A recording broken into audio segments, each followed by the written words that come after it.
COVID-19 pandemic has forced more people to spend time at home. Many agencies who work to protect children from child abuse have been concerned throughout the pandemic because mandated reporters like teachers and doctors aren't seeing the children as often. Tonight, 23 ABC's Kylie Walker speaks with the executive director of court-appointed special advocates of Kern County, also known as CASA. She explains why they're bracing themselves as school starts to open back up. Kylie?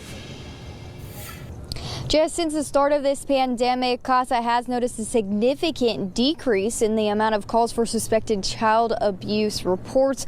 Now, they are saying just because it isn't being reported doesn't mean it's not happening behind closed doors.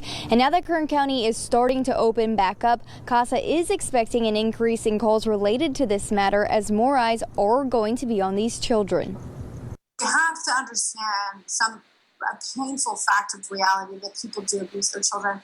And in times of uncertainty and stress, that level of abuse increases significantly. As Kern County moves up in the state's monitoring list, those who work to protect children from abuse are expecting to see an increase in calls from suspected abuse. And calls related to this issue decreased once the pandemic began.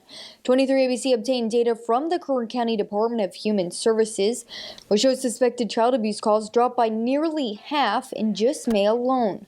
In 2019, there were over 1,300 reports. In May of this year, there were less than 700 reports. Amy Travis, the executive director of the Court-Appointed Advocates of Kern County, or CASA, says they have also seen a decrease in child abuse reports. They believe that's because there are not enough eyes on the children, with schools being closed and the shutdown in place. As teachers and medical professionals are usually the number one people in a child's life that can identify suspicious abuse. So I feel for myself personally, and just kind of looking at things as schools open up, I feel like we're definitely moving in the right direction to where children will be safer. Advocates with CASA make announced and unannounced visits to homes where suspected child abuse is occurring, which Travis says has posed some challenges during this pandemic. We have seen, group homes and those that have maybe more professionals in and out of the home ask us to not visit. And because of this, Travis said they had to make some adjustments. That doesn't mean we can't visit outdoors. We've actually just had to accommodate the way that we keep our eyes on those children. So one thing I'll say about our organization during this time is we did not lack in making sure that their safety was our priority.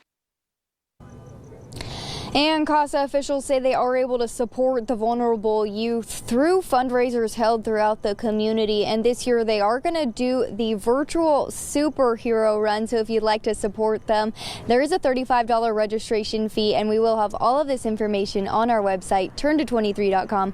But for now in Bakersfield, I'm Kylie Walker, 23 ABC, connecting you.